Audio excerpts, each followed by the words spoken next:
नमो अरिहन्ताणं नमो सिद्धाणं नमो आयर्याणं नमो वज्रायाणं नमो लोये सर्वसापूर्णं मङ्गलं भगवान् वीरो मङ्गलं गौतमो गणी मङ्गलं कुन्दकुन्दाद्यो जैन धर्मो सुमङ्गलं सर्वमङ्गलमाङ्गल्यं सर्वकल्याणकारकं प्रधानं सर्वधर्माणां जैनं जयतु जैनं जयतु शासनं वन्दितु सर्वसिद्धे धूमचर्मणोऽहं गतिं पत्ते गोच्छामि समय पावड मृणो सुदकेवली मणितं नमः समय साराय स्वामिभूयाचकाशते चित्स्वभावाय भावाय सर्वभावान्तरक्षे। समय सार ग्रंथ की गाथा 108 से लेकर 112 तक के विषय में हमने अभी चर्चा की, जिसमें कर्म के कर्ता कौन हैं ये संपूर्ण विषय आचार्य ने हमारे सामने तर्क और युक्ति के साथ प्रस्तुत किया और साथ ही साथ आगम की जो कथन शैली रही है, आगम में किस तरह से कर्मबंध होता है ये पूरी प्रक्रिया समझाई गई है, उसको भी यहाँ पर याद किया। और जिसमें ये कहा गया कि कर्म के करने वाले कौन हैं, तो प्रत्यय सामान्य से कर्म के करने वाले हैं, कर्ता हैं। और यदि विशेष रूप से देखा जाए तो इसी को भेद करते करते पहले 4 प्रत्यय में बांटा गया और फिर उसके 13 गुण स्थान ऐसे भेद कर दिए गए। अब ये तो स्पष्ट हो गया है कि प्रत्यय कर्म के करने वाले हैं। और जब इस पिछली गाथा की टीका आचार्य पूरा कर रहे थे और टीका के बीच में भी उन्होंने ये संकेत दिए थे कि भाई ये कर्म प्रत्यय बंद को करें तो करें, गुणस्थान बंद को करें तो करें, मेरे को उससे क्या लेना देना, मैं तो चेतन हूँ ना, और ये गुणस्थान तो अचेतन है, तो चेतन अचेतन का करने वाला आखिर कैसे हो सकता है। तो बारंबार इस बात को याद किया कि मैं तो प्रसिद्ध उपयोग गुण वाला चैतन्य तत्व हूँ, चैतन्य हूँ, इसलिए मैं अचेतन का करने वाला नहीं हूँ। और अब इसी बात को और स्पष्ट करते हुए अगली 3 गाथाओं में ये कहेंगे कि मैं जीव और ये कर्म बंधन कराने वाले प्रत्यय, इनमें परस्पर एकत्व नहीं है, यानी ये दोनों भिन्न भिन्न हैं, जुदा जुदा हैं। यही चर्चा इन अगली गाथाओं में आ रही है, जिसकी उत्थानी का आप 194 नंबर के पेज पर देखेंगे तो बहुत संक्षिप्त उत्थानी का है। ना चा जीव प्रत्ययोर एकत्वम, नहीं है जीव का और प्रत्ययों का एकत्व, है ना, बस इतनी सी उत्थानिका है। और इसी उत्थानिका का 3 गाथाओं में विस्तार कर रहे हैं। उत्थानिका का विस्तार नहीं कर रहे, गाथाएं तो पहले लिखाई गई हैं, लेकिन उन गाथाओं पर उत्थानिका लिख दी है अमृतचंद्राचार्य ने। और आचार्य कुंद तो सीधे सिलसिलेवार तरीके से 415 गाथाएं लिखते चले गए, है ना, उन्होंने ऐसी ही लिखी होंगी, लेकिन उन गाथाओं का विषय के अनुसार बंटवारा करने का काम अमृतचंद्र ने किया है। तो उसी क्रम में इन 3 गाथाओं का एक ग्रुप बनाया और तीनों गाथाओं पर टीका भी एक साथ लिखी है। ठीक है, तो अपन ये गाथाएं पढ़ते हैं, स्क्रीन पर भी यहाँ पे निकाल देता हूँ, जब तक यहाँ पे आ रही है तब तक अपन ग्रंथ से ही पढ़ते हैं।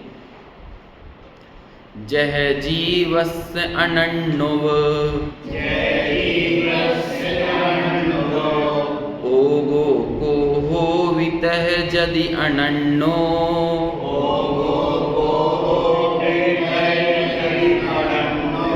जीवस्सा जीवस्य या एवमनन्नत्तमावन्नम्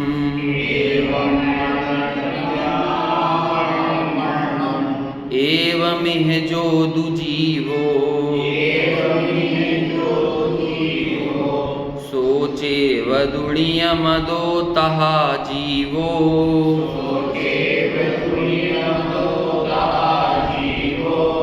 अयमे यत्ते दोषो पच्चैणो कम्म कम्माणम्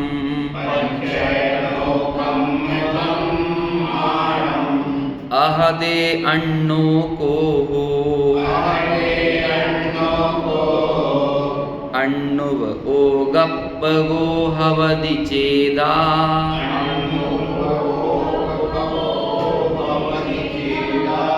जह को हो तह पच्चय कम्ममणो कम्ममवि अन्नम।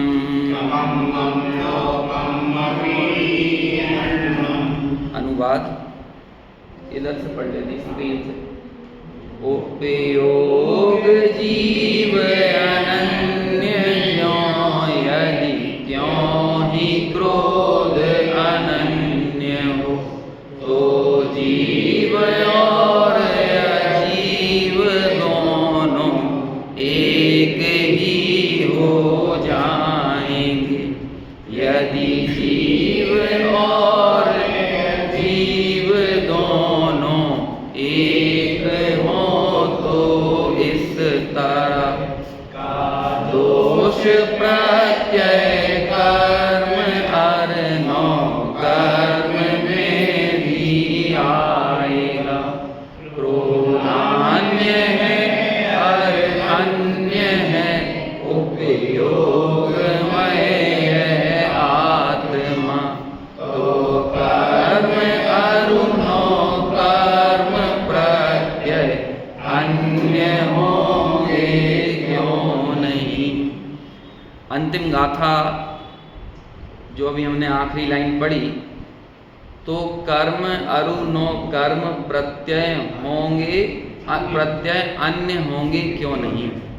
यहाँ ये कह रहे हैं कि कर्म और नो कर्म ये प्रत्यय अन्य क्यों नहीं होंगे, जबकि जिसे अशुद्ध निश्चय से आत्मा का कहा जाता है, ऐसे राग आदि विभाव परिणाम यहाँ पर क्रोध को लिया है। ये जो ऊपर वाली लाइन है ना, क्रोधान्य है अर अन्य है, क्रोध भी अन्य है अर और अन्य है उपयोगमय है आत्मा। अब यहाँ देखो समझने वाली बात है, कर्मों के तीन भेद कौन कौन से, भाव कर्म, द्रव्य कर्म और नो कर्म। इसमें सबसे करीब का संबंध यदि आत्मा का किसी से कहा जाता है तो वो है भाव कर्म के साथ, है ना, क्योंकि भाव कर्म जीव का ही अपना अशुद्ध उपादान है।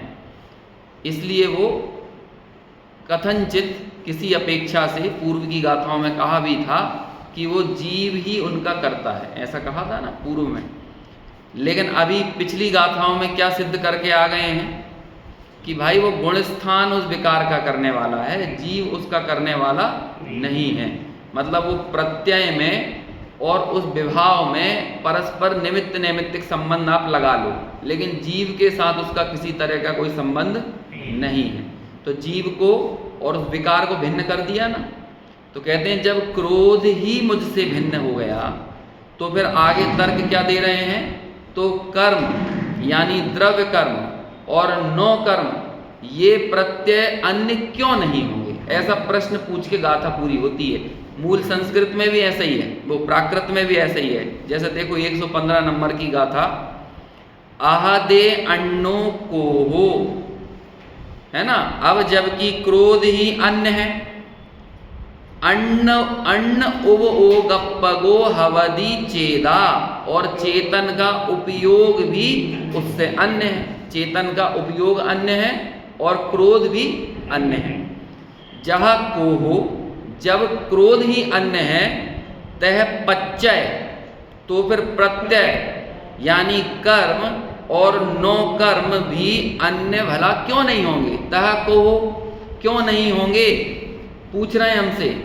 अब ये देखो इस तरह की शैली अपनाई गई है। पहले एक प्रवचन सार में भिन्न प्रवचन सार की अपेक्षा से बताता हूँ। ज्ञेय तत्व प्रज्ञापन अधिकार में भिन्नता को दो भागों में बांटा गया है। अभी तक तो हम क्या सुनते हैं, भिन्नता एक ही तरह की है ना, आप भिन्न हो, मैं भिन्न हूँ, ठीक है ना, परद्रव्य मुझसे भिन्न है, चैतन्य भिन्न है। तो ये भिन्नता ऐसी नहीं है, भिन्नता दो प्रकार की होती है। तो उस भिन्नता को दो प्रकार का कैसे बांटा, एक को कहा है अन्यता और एक को कहा है पृथकता। ये प्रवचन सार में पूरा का पूरा प्रकरण है। पृथकता क्या होती है और भिन्नता, अन्यता क्या होती है। अन्यता जो है ना वो थोड़ा सा नजदीकी पदार्थों के बीच में होती है, नजदीकी वस्तु के बीच में, और पृथकता तो वहाँ होती है जहाँ पर प्रदेश भेद ही हो। अब जैसे वहाँ कहते हैं कि दो द्रव्यों के बीच में तो हो पृथकता, लेकिन दो गुणों के बीच में है अन्यता। जैसे कि दर्शन गुण और ज्ञान गुण, इन दोनों के बीच में पृथकता नहीं है। हम ऊपर से मोटे मोटी भाषा में बोल देंगे कि दर्शन भिन्न है और ज्ञान भिन्न है, लेकिन ये भिन्नता अलग प्रकार की है, ये पृथकता वाली भिन्नता नहीं है। इसी तरह फिर और आगे बढ़ो कि शरीर के साथ तो है पृथकता, है ना, लेकिन जीव के अपने क्रोधादि विकारी भावों के साथ है अन्यता। समझ में आया। इस तरह से स्थूल दूरियां जो होती हैं वो कहलाती हैं पृथकता, और सूक्ष्म दूरियां जो होती हैं वो कहलाती हैं अन्यता। अब यहाँ पर कौन सा प्रयोग किया गया है, यहाँ बारंबार अन्य अन्य अन्य अन्य ऐसा लिखा हुआ आया है ना। इन्हीं सबको आधार बनाकर विद्वानों ने कई पंक्तियां लिखी, जैसे कि छोटे दादा डॉक्टर साहब ने लिखी हैं, अन्यत्व भावना है शायद, है ना। तो अन्यत्व भावना देखो कैसे शुरू होती है। जिस अब देह के बीच में और मकान के बीच में यदि आपको बंटवारा करना हो तो क्या करोगे, तो आपके लिए मकान तो हो जाएगा पृथक और देह हो जाएगी अन्य। मैं ये बताना चाह रहा हूँ कि नज़दीक की चीज़ों में हम भिन्नता करेंगे अन्यता के रूप में, और दूर की चीज़ों में भिन्नता को बताएंगे पृथकता के रूप में, है ना। तो देखो ऐसे वो 12 भावना लिखी। जिस देह में आत्म रहे वह देह ही जब भिन्न है ना, तो क्या कहें उनकी कथा जो क्षेत्र से, नहीं पहले में अन्य है दूसरे में भिन्न है। जिस देह में आत्म रहे वह देह ही जब अन्य है, तो क्या कहें उनकी कथा जो क्षेत्र से भी भिन्न है। अब उनकी क्या कथा कहें, हमें दुनिया को ये बताना है ये तुम्हारा मकान नहीं है, तुम्हारी दुकान नहीं है, गृहस्थी बाल बच्चे परिवार ये तुम्हारा नहीं, तो कहते हैं भाई ये तो बहुत दूर की बात हो गई। जिस देह में रह रहा है ना आत्मा, जब वो ही भिन्न है अन्य है, तो फिर उनकी क्या कथा करें कि जो क्षेत्र से भी अन्य है। इसी तरह का प्रयोग संवर भावना में भी आता है ना। अभी वो लाइन याद नहीं आ रही, यदि अपन देखेंगे ना तो संवर भावना में भी उन्होंने ऐसा लिखा, वहां पर उन्होंने कर्म नो कर्म और भाव कर्म के साथ दूरियां बनाई, है ना। क्रोध को अन्य कहा, फिर किसी को क्रोध को अन्य कहा, लेकिन द्रव्य कर्मों को भिन्न कहा। तो ये द्रव्य कर्मों की भिन्नता पृथकता में चली गई, और क्रोध आदि की जो भिन्नता है वो अन्यता में गई। बात समझ में आ रही है कि यहाँ अन्य और भिन्न कहने का क्या अभिप्राय है। शब्दों के बड़े मर्म होते हैं, और उन शब्दों के यदि हम मर्म को नहीं समझें, कई बार ऐसा होता है कि तुकबंदी बैठाने के लिए किसी शब्द के स्थान पर कोई अन्य शब्द प्रयोग कर दिया जाता है, लेकिन फिर भी उस शब्द का भाव क्या है ये हमें उस प्रसंग के अनुसार समझने का प्रयास करना चाहिए। अब यहाँ पर भी देखो क्या कह रहे हैं, क्रोध, जिस क्रोध को अभी तक पूर्व की गाथाओं में ये कह रहे थे ना इसका करने वाला जीव है, लेकिन अभी हमने क्या पढ़ लिया जस्ट बिफोर कि भाई वो जो क्रोध है वो क्रोध भी गुण स्थान उनका करने वाला है, जीव उनका करने वाला नहीं है। अब इसके बाद फिर कोई ये लेकर आए कि फिर कर्म का करने वाला है कि नहीं, नो कर्म का करने वाला है कि नहीं, तो आचार्य कहते हैं कैसी बातें कर रहे हो। जब हमने क्रोध को ही जीव से पूरी तरह से अन्य साबित कर दिया है, तो अब तुम्हारे लिए ये प्रश्न खड़ा ही कहाँ होता है कि मैं द्रव्य कर्म और नो कर्म का करने वाला हूं, क्योंकि द्रव्य कर्म और नो कर्म तो प्रत्यक्ष कौन है, पुद्गल है। जबकि भाव कर्म को तो हम क्या कह रहे थे, वो तो जीव का विकारी भाव यानी अशुद्ध उपादान था, अशुद्ध जीव था।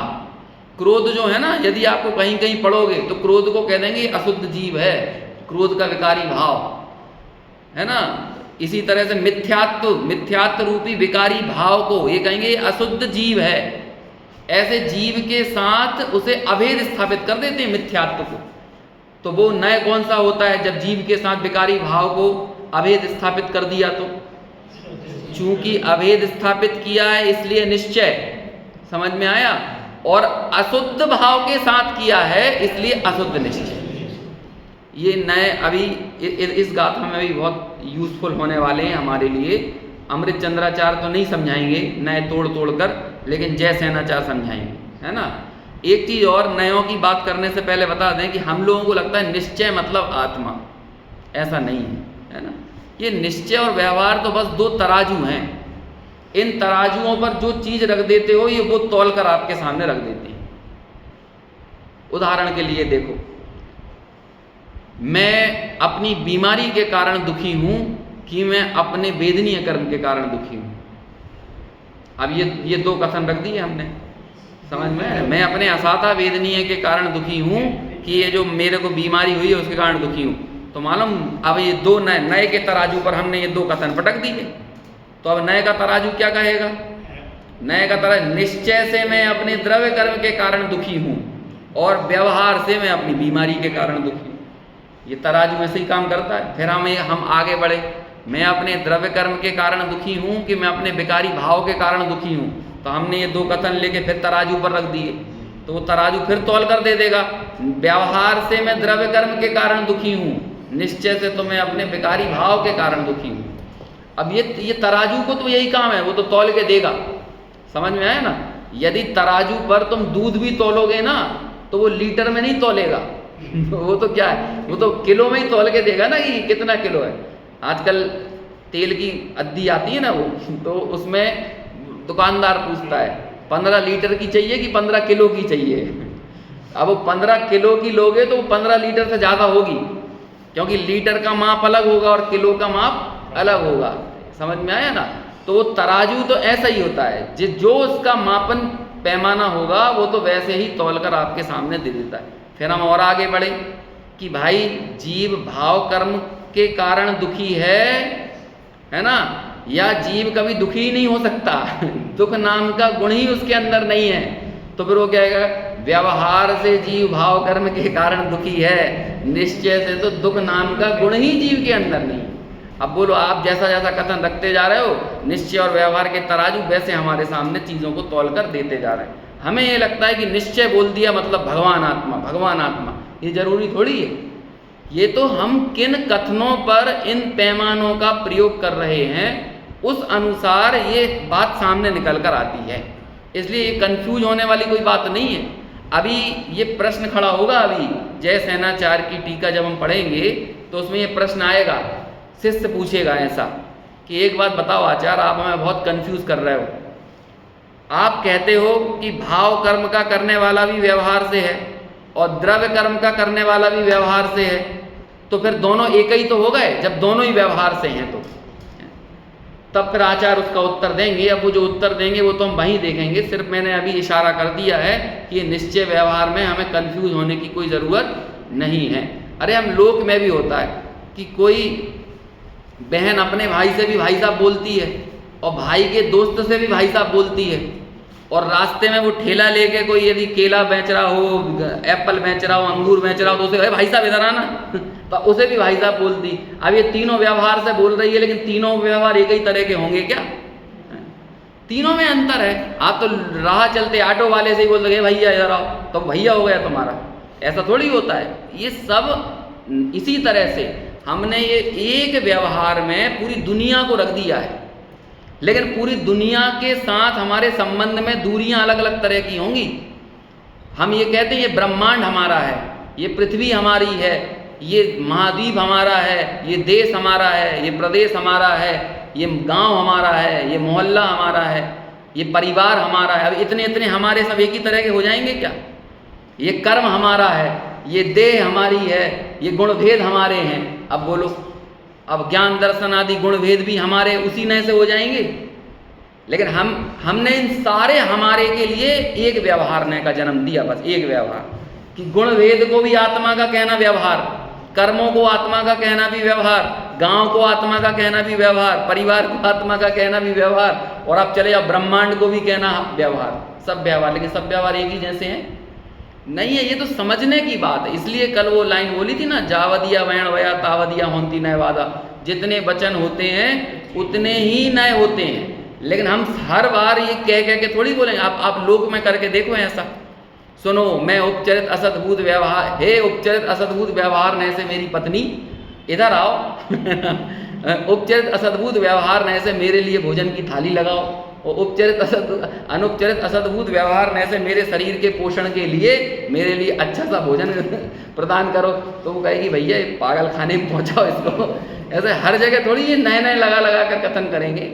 ऐसे ही अमृत चंद्राचार्य ने भी नहीं किया ये, लेकिन बस वो एक स्थूलता से मोटा मोटा जो नए लगाया जा सकता है वो कह देते हैं परमार्थ से ये बात है, शुद्ध नय से ये बात है ना, वास्तव में ये बात है। खलू, कई बार तो खलू कह देंगे। अब वो खलू में आपको नए ढूंढ लेना है। और फिर कमाल की बात तो ये होगी कि आगे जाकर ये इतनी ज़्यादा नयों की रस्सा कस्सी यहाँ पर चल रही है, और आगे 143 से 144 गाथा में आएंगे, कहेंगे जब तक तुम ये नए लगाते रहोगे तब तक तुम्हें आत्मा मिलने वाला नहीं है ना। इसलिए पक्षातिक्रांत होना पड़ेगा, ये नयों के पक्ष को छोड़ना पड़ेगा। मालूम 22 कलश लिखे, 22 कलश, जिनकी 3 लाइनें एक जैसी हैं और सिर्फ 1 लाइन अंतर है। अभी देखो क्या कह रहे हैं, मैं इस नय से करता हूँ, इस नय से करता नहीं हूँ, इस नय से भोगता हूँ, इस नय से भोगता नहीं हूँ, इस नय से वेदक हूँ, इस नय से वेदक नहीं हूँ। ये चल रहा है कि नहीं? और फिर बाद में क्या कहेंगे, 22 कलश लिखेंगे एक जैसे, 3 लाइनें एक जैसी। मैं एक सुना के बताता हूँ। एक कहे मैं करता, दूजा कहे अकर्ता, किंतु ये तो उभय नयों का पक्षपात है। पक्षपात से रहित तत्ववेदी जो जन है, उनके लिए तो जीव मात्र चैतन्य रूप है। अब बस मैं तो चैतन्य रूप हूँ तत्ववेदियों के लिए। अब ये नए की रस्सा कस्ती तुम जानो, ये करता है अकर्ता है, नहीं है वेदक है अवेदक है, भोक्ता अबोधक अभोक्ता है, इन सब चीज़ों को भूल जाओ। तुम्हें वो चैतन्यमय आत्मा मिल गया ना, ज्ञान स्वभावी आत्म तत्व। अब तुम्हें क्या लेना देना इस बात से कि करता है अकर्ता है, कौन से नए से है। उसके बाद भी लगे हुए हो नए ढूंढने, इसमें कौन सा नए, इसमें कौन सा नए, इसमें कौन सा नए। तो कहते हैं वो नए के विकल्पों से भी पार होना पड़ेगा, है ना। इसलिए अन्वेषण के काल से जब तक बाहर नहीं निकलोगे तब तक अनुभव के काल में पहुंचा नहीं जा सकता। और अन्वेषण की प्रत्येक प्रक्रिया अनुभव तक जाने के लिए है। यदि हम अनुभव में जाने के लिए अन्वेषण नहीं कर रहे तो वो अन्वेषण ही नहीं कहलाएगा। वो अन्वेषण कहलाएगा कब? जब वो पूरा का पूरा हमारा पुरुषार्थ अनुभव में जाने के लिए समर्पित हो। तो इसलिए यहाँ अटकने वाली कोई बात नहीं है। नयों की इन विवक्षाओं को भली भांति समझना चाहिए। अभी यहाँ पर हमारे सामने क्या बात क्लियर कर दी कि जो क्रोध ही अन्य है, जो आत्मा का अशुद्ध जिसे अशुद्ध उपादान कहा जाता है, निमित्त नहीं। तो उपादान एक द्रव्य में ही होता है, निमित्त पर द्रव्य में होता है। और क्रोध मतलब क्या? चैतन्य का अशुद्ध उपादान, मतलब चैतन्य ही वैभाविक रूप से परिणत हो रहा है। ये चैतन्य की अपनी उपादान शक्ति है। विभाव, जहाँ पर विभाव का कर्ता आत्मा है ये कहा गया था, वहाँ पर भी यही तर्क था कि जीव जो विकार रूप परिणमित हो रहा है, तो उस विकार का कर्ता तो जीव को कदाचित कह सकते हो, लेकिन द्रव्य कर्म का कर्ता कदापि नहीं है। ये क्यों कहा था ऐसा? क्योंकि जीव का जो विकार रूप परिणमन है ये उसका अपना है। स्फटिक मणि का उदाहरण आया था कि नहीं वहां पर?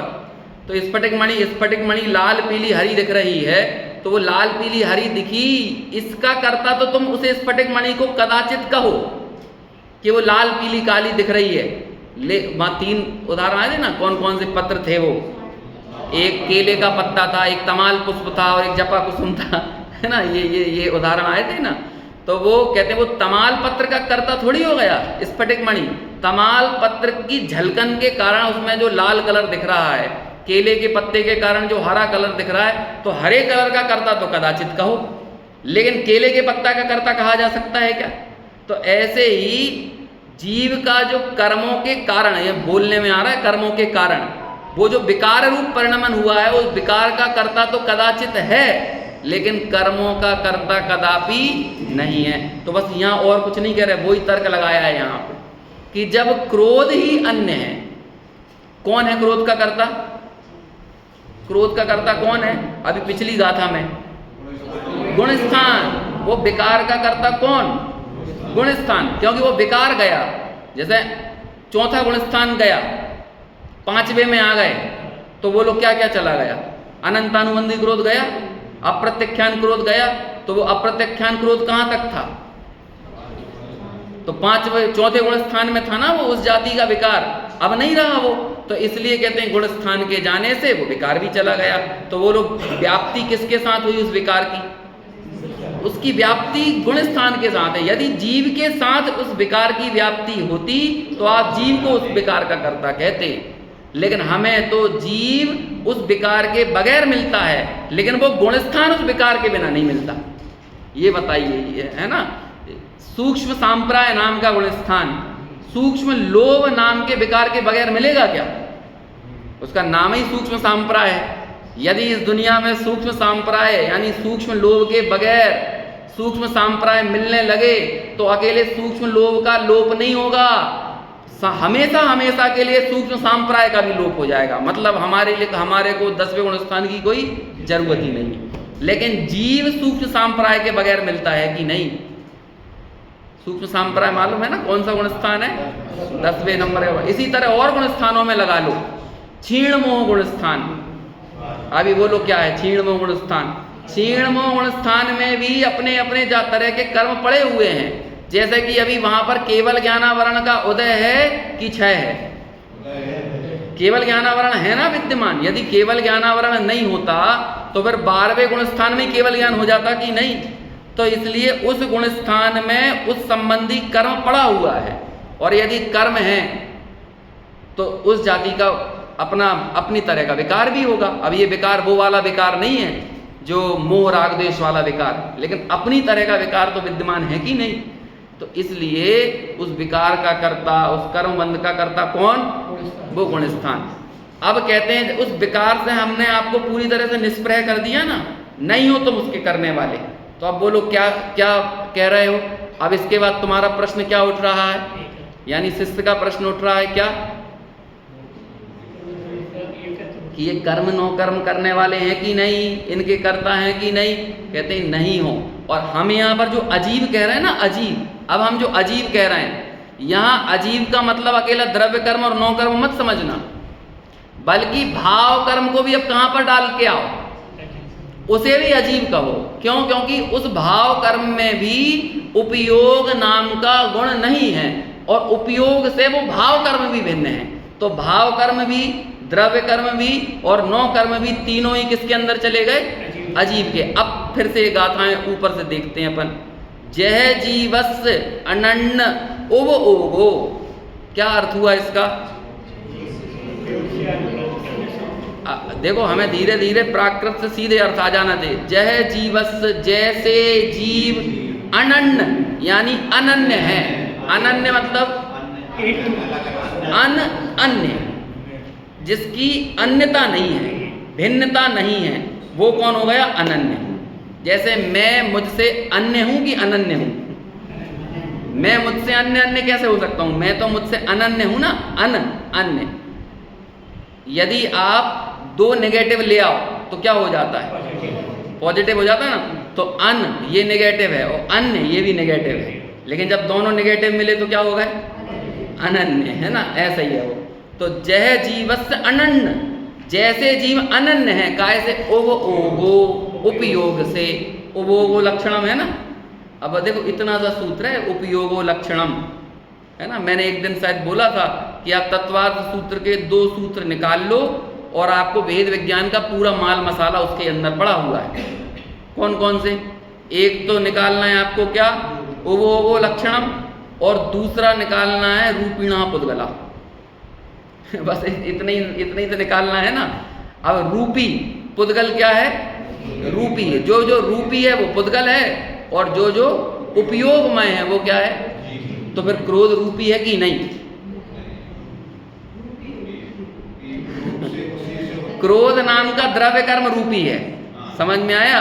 लेकिन क्रोध नाम का विकार रूपी नहीं है, लेकिन उसे भी उपचार से रूपी इसलिए कह देते हैं क्योंकि वो होता पुद्गल के अवलंबन से है। आप कभी भी क्रोध नाम का विकार बिना किसी रूपी पदार्थ के अवलंबन के बगैर करके बताओ। होता है? होता तो किसी ना किसी रूपी के अवलंबन से है ना, जैसे ये देह के अवलंबन से होगा, किसी अन्य पर द्रव्य के अवलंबन से होगा, तो जिसके अवलंबन से हो रहा है वो क्या है? वो रूपी। यदि उपयोग का अवलंबन उपयोग हो तो कभी क्रोध नाम के विकार का जन्म हो ही नहीं सकता, लेकिन जब जब वो उपयोग अपने उपयोग स्वभाव को छोड़कर अन्य किसी का अवलंबन लेने जाता है तब तब क्या होता है? तब उसे विकार होता है। तो ऐसे जीव का उपयोग से अनन्यपना है। कोहो वीता यदि अनन्यो, यदि क्रोध भी वैसा अनन्य हो जाए तो क्या कहते हैं? जीवस्य अजीवस्य, या जीव और अजीव दोनों एवं अनन्नतम आवण्णम, तो इससे जीव और अजीव दोनों के अनन्य हो जाने का प्रसंग खड़ा होगा। और जब जीव और अजीव दोनों ही अनन्य हो गए तो बोलो एक पदार्थ की सत्ता खत्म हो गई कि नहीं? कोई ना कोई एक पदार्थ की सत्ता चली गई ना, कि अजीव जीव बन गया और जीव अजीव बन गया, तो या तो जीव की सत्ता चली गई या अजीव की सत्ता चली गई। बैंकों का मर्जिंग हुई है ना, तो इंडियन बैंक इलाहाबाद में आ गया है ना, बैंक ऑफ बड़ौदा ने 2-3 को ले लिया, तो ऐसे सब ने अपने अपने ले लिए, तो कोई ना कोई की सत्ता तो गई ना। पहले की 20 बैंक हुआ करते थे, 8 बचे शायद। तो जब मर्जर होने के बाद उतने के उतने थोड़ी रह जाते हैं, कुछ ना कुछ तो कम होता है। अब फिर भले ही तुम छोटे छोटे अक्षरों में लिख दो इंडियन बैंक के साथ ऊपर इलाहाबाद बैंक, लेकिन एक्चुअलिटी क्या है? वो तो चला गया, वो खत्म हो गया। पहले वो थोड़ा सा आया, बाद में वो खत्म हो जाएगा। इसी तरह से होते ही नई चीजें इंट्रोड्यूस होकर आगे ऐसे ही बढ़ती है। अभी क्या है, लोगों की भावनाओं का सम्मान करने के लिए अब इलाहाबाद बैंक के कर्मचारी 25 साल से काम कर रहे थे, तो बेचारों की भावनाएं नहीं मर जाएंगी? 25 साल से जिस बैंक में समर्पण था वो बैंक ही मर गया, तो कहते नहीं मरा नहीं है, तुम हमारे साथ ही हो, तो थोड़ा सा नाम लिख देते हैं इलाहाबाद बैंक। लेकिन एक्चुअल में सच्चाई क्या है? गया वो, है ना, धीरे धीरे खत्म कर देंगे। जैसे पहले आएगी स्विफ्ट, फिर वो उसके बगल में लिखा जाएगा स्विफ्ट डिजायर, फिर धीरे धीरे स्विफ्ट छोटा हो जाएगा और डिजायर बड़ा हो जाएगा, फिर स्विफ्ट गायब हो जाएगा, डिजायर अकेला रह जाएगा। ये होता है कि नहीं ऐसे? तो ऐसे ही किसी पुराने को खत्म करना हो तो ऐसे ही जाता है धीरे धीरे, है ना। पहले उसकी थोड़ी सी सत्ता को हम मानते हैं, हाँ हो तुम, तो ऐसे ही यहाँ पर किया कि हाँ ठीक है क्रोध का करता हो, मान लिया। अभी थोड़े से में रहने दिया, स्विफ्ट छोटा किया था, डिजायर बड़ा था, है ना। लेकिन अगर आगे क्या किया? अरे नहीं है, यदि तू क्रोध यदि जीव हो जाए तो क्रोध को तो हम अजीब साबित करके आ चुके हैं ना। जो अजीब के अवलंबन से वो स्वयं क्या है? अजीब है। तो यदि वो जीव हो जाए तो क्या होगा? जीव और अजीब दोनों के अनन्य होने का प्रसंग आने से एक का लोप हो जाएगा, और एक का लोप जब इस विश्व में हो सकता है तो फिर तो 6 द्रव्यों का लोप हो सकता है, फिर तो इस पूरे विश्व का ही लोप हो जाएगा। अब सोचो अज्ञानी की मान्यता, जब वो हम अपने आप को आत्मा नहीं मानते ना, जब हम अपने आप को शरीर मानते हैं, तो समझ लो कि हम एक द्रव्य का ही लोप कर देते हैं, एक सत्ता का लोप कर देते हैं। एक सत्ता के लोप करने की चेष्टा संपूर्ण विश्व के घात की चेष्टा है। तो इसलिए मिथ्या दृष्टि सिर्फ आत्मघाती नहीं है, वो विश्वघाती भी है। और जो विश्व का घात करने वाला हो, कर तो नहीं पाएगा, लेकिन विश्वघात की चेष्टा करने वाला, उसका क्या किया जाना चाहिए? जब पटरियों को उखाड़ने वालों को जेल में डाल देते हैं, तो यहाँ तो तुमने एक पूरे के पूरे द्रव्य का ही घात कर दिया। तो अपने को मिथ्या दृष्टि मानना इसलिए इतना बड़ा अपराध है, जो हमें लगता ही नहीं है।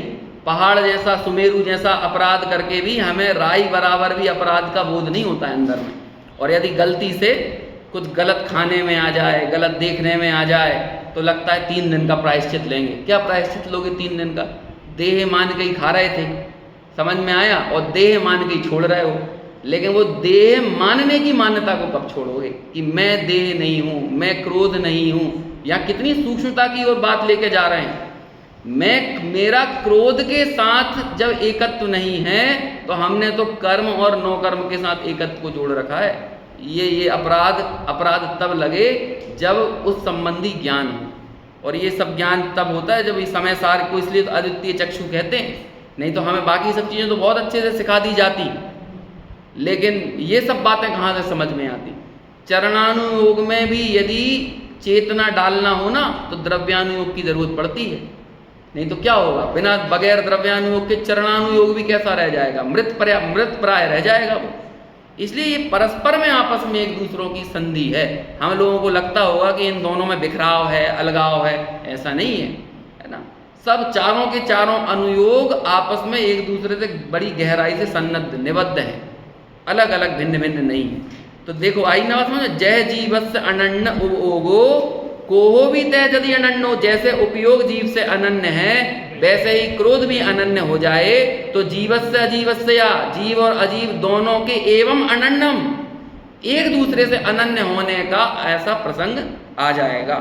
जीव और अजीव के एकत्व का दोष खड़ा होगा। एवं ही जोदु जीवो सो चेवदूणियम दो तहा अजीवो। अब क्या कहते हैं, एवं ही जोदु जीवो, कि ऐसे ही जगत में जो जीव हैं सो चेवदू नियम दो तहा अजीवो, वे ही क्या कहते हैं, जगत में जो जीव वे भी अजीव हो गए निश्चय से। जितने जितने जीव हैं वे सब कौन हो गए, यदि क्रोध के साथ अनन्य मानोगे ना तो उसकी क्या कहें समस्या बता रहे हैं। यदि क्रोध को आपने जीव मान लिया तो अयम एयत्ते दोषो, ऐसा क्या होगा, अयम एयत्ते यानी अयम, इसमें एकत्व दोषो, एयत्ते यानी एकत्व का दोष खड़ा होगा।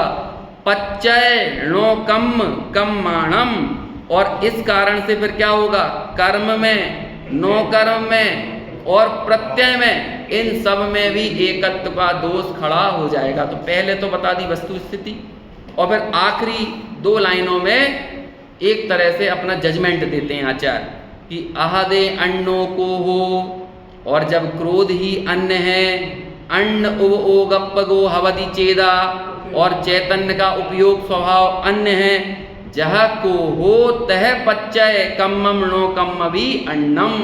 तो फिर प्रत्यय कर्म और नो कर्म ये एक दूसरे से अनन्य कैसे हो सकते हैं, बात समझ में आई। ये सामान्य अर्थ हुआ इन हाँ, यही प्रत्यय मतलब जो अभी अपनी पिछली 3 गाथाएं चली थी ना उसमें ये बात आई थी कि प्रत्यय यानी प्रत्यय बोलते हैं कर्म के कारणों को, हेतुओं को, है ना। तो कर्म के हेतु 4 हैं। कौन कौन से 4 हैं, जो लोग आ रहे थे वो बताओ। मिथ्यात्व, अविरति, कसाय और योग, है ना। जिसे हमने यहाँ पर कर्ता कर्म अधिकार चल रहा है तो हमने कर्म बंधन को कहा कर्म और उसके कर्ता कहा प्रत्यय को। लेकिन यही चीज हमने पैसिव वॉइस में पढ़ी है, कहाँ पर, तत्वार्थ सूत्र में। वहां पर कहा कि बंध के हेतु कौन कौन से हैं।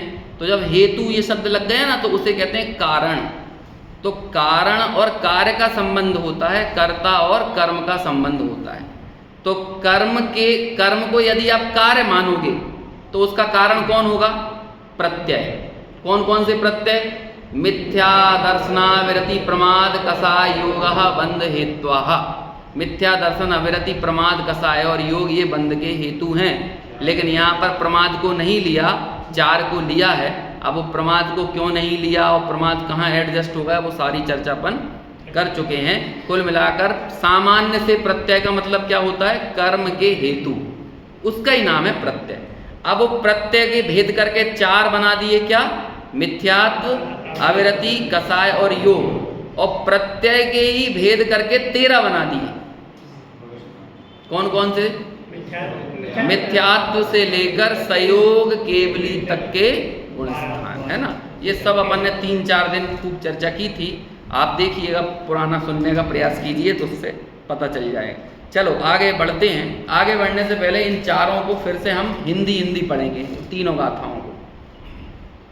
उपयोग जीव अनन्य ज्यों, यदि त्यों ही क्रोध अनन्य हो।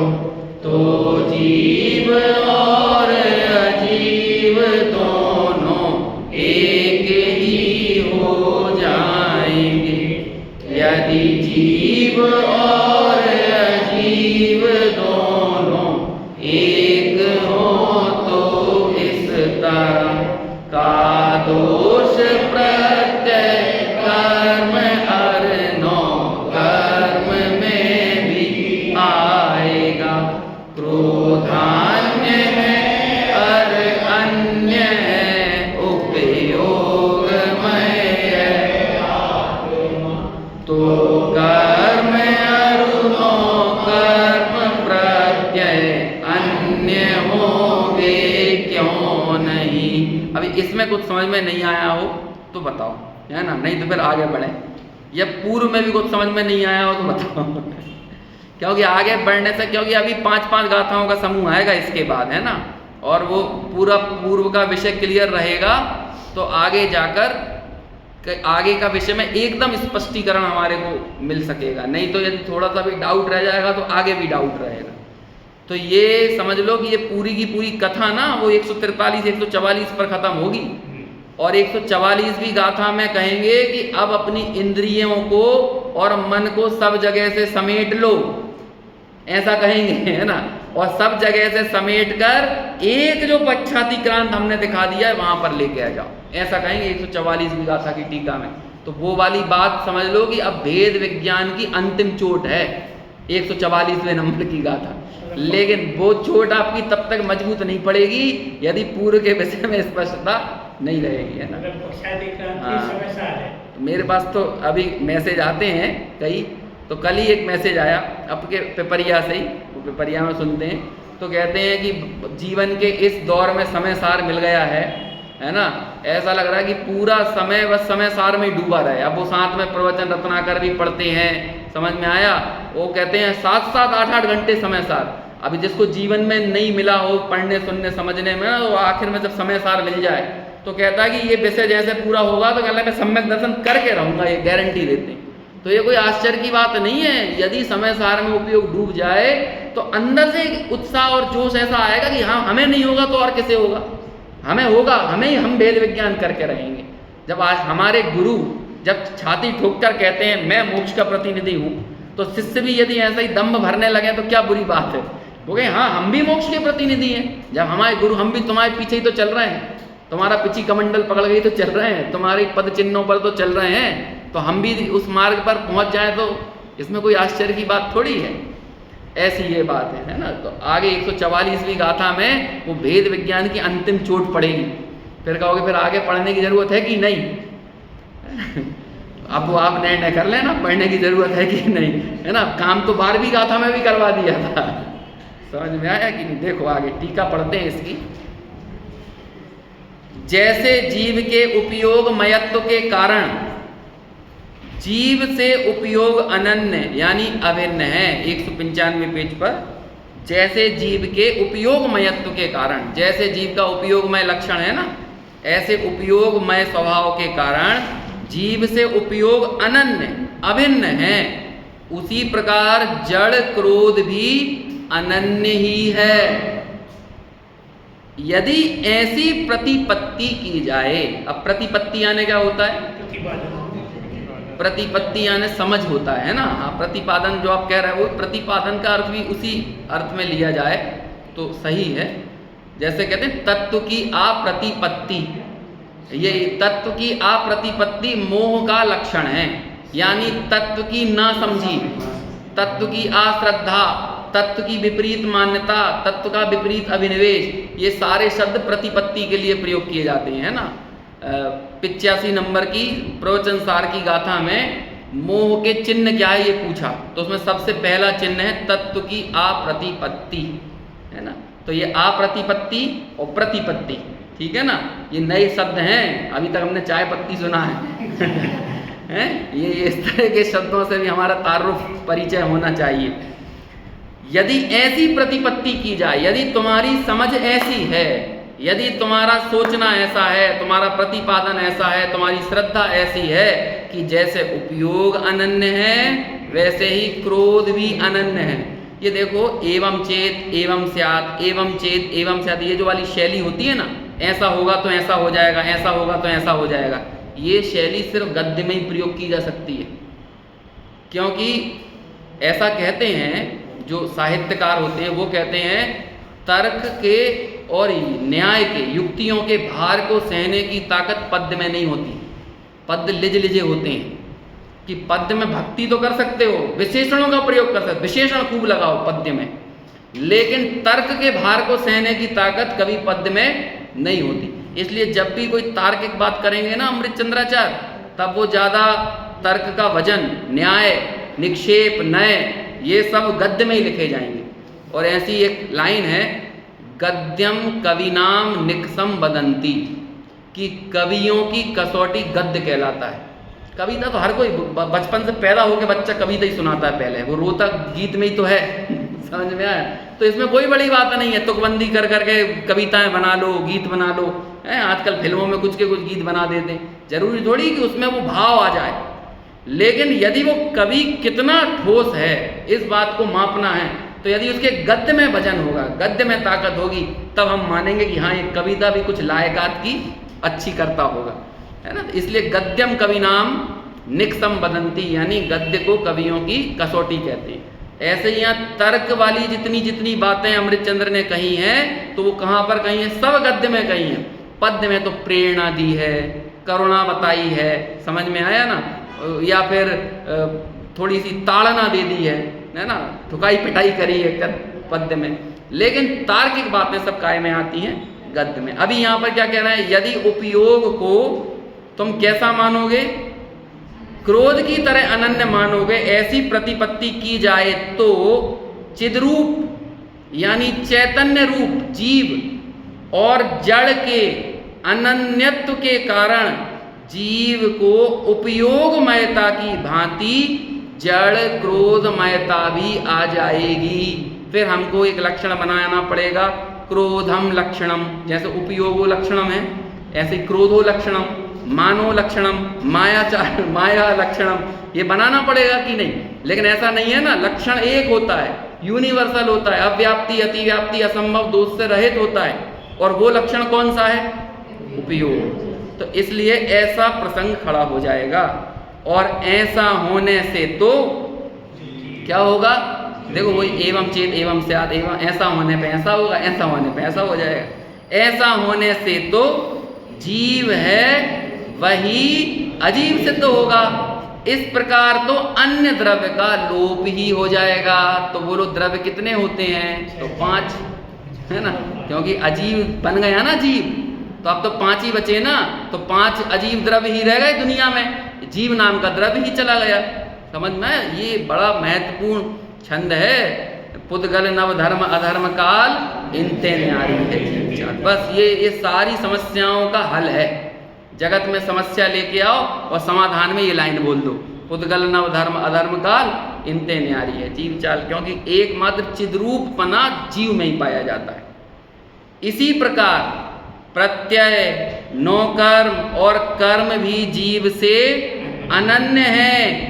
ऐसी प्रतिपत्ति में भी यही दोष आता है। और ऐसे ही आप क्या इसको क्रोध के समान ही यदि प्रत्यय को, कर्म को, नौकर्म को भी जीव से अनन्य कहोगे, तो वही सेम समस्या खड़ी होगी कि जीव अजीव बन जाएगा और एक द्रव्य के लोप का प्रसंग खड़ा होगा।